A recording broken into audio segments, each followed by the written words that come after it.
Tai va, man įdomi labai tema yra bendras vidaus produktas. Kada šalies bendras vidaus produktas paauga, mūsų prezidentė, premjeras džiaugiasi, ploja rankutėmis ir tiesiog parodo savo nesupratimo laipsnį. Tai va, pakalbėkime apie bendrą vidaus produktą. Bendras vidaus produktas ir parduotų prekių ir paslaugų matas. Tai žodžiu, kuo daugiau parduosim prekių ir paslaugų, tuo didesnis bendras vidaus produktas ir kažkaip jį bando susijęti su žmonių gyvenimo kokybės kėlimu. Bet mano manimu tai yra socialinės degradacijos matas. Kodėl taip man atrodo? Todėl, kad, kas įeina į bendrą vidaus produktą? Policijos paslaugos, alkoholio pramonė. Alkoholio pramonė suneštos lėšos, tabakas, nesveikas maistas, ligoninės paslaugos, viskas įeina į bendrą vidaus produktą ir patys pagrindiniai bendro vidaus produkto nešėjai yra, kai pažiūri giliau, pasirodo, kad kuo daugiau sergančių Lietuvoje žmonių, tuo didesnis bendras vidaus produktas. Kuo daugiau vagysčių nusikaltimų, tuo didesnis bendras vidaus produktas, nes policija parduoda savo paslaugas. Po to, kuo daugiau nusirūkiusių, nusigėrusių ir vėl tas pats. Kuo daugiau daroma žalos savo Lietuvos piliečiams, tuo didesnis bendras vidaus produktas. Bet pažiūrėkit, dabar čia ir blogybė.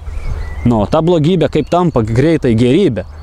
Policija įkuria darbo vietas, kuo daugiau nusikaltimų, ekonomikai ir naudingi nusikaltimai, nes įkuria daugiau darbo vietų. Paskui alkoholio pramonė įkuria darbo vietas taip pat.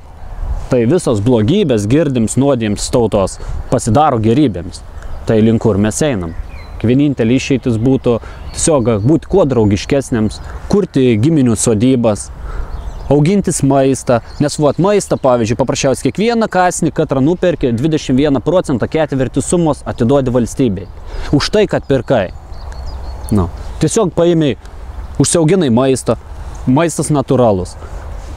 Nesirgsi, nes nebus kuo sirgti, nėra jokių papildomų priedų, nėra pridėta jokių chemikalų, jokių trąšų, nitratų, nieko pačio auginamam maiste, savaime aišku, pats auginė nenori, kad nusinuodytum ar panašiai. Pramonė nežiūri, jie turi reikalavimus, palei kurios gali dirbti ir tiek nustatytas dozes ir jie nuodija žmonės, užsiauginsi savo daržą, nedalyvausi bendro vidaus produkto auginime, nebenuodysi žmonių, bus valstybei nustolinga, bet iš tikrųjų augs žmonių gyvenimo kokybė.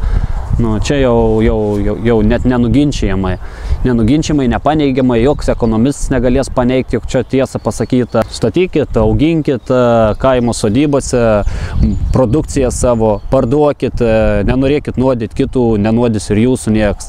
Gyvenkit draugiškai. Kuo daugiau įsteigsim giminės sodybų, tuo mažiau bus nusikaltimų, tuo bus didesnis draugiškumas, nes nebenešim bendro vidaus produkto, nebereikės daryti policijoje darbo vietų kūrinėti, nebereikės alkoholio pramonės remti. Reikėtų visiems susikoncentruoti ne dėl ekonomikos, dėl pinigų kiekio didinimo, ne dėl žmonių žalojimo, o dėl žmonių gyvenimo kokybės kėlimo. Visiems to linkiu ir siūlau prablaivėti.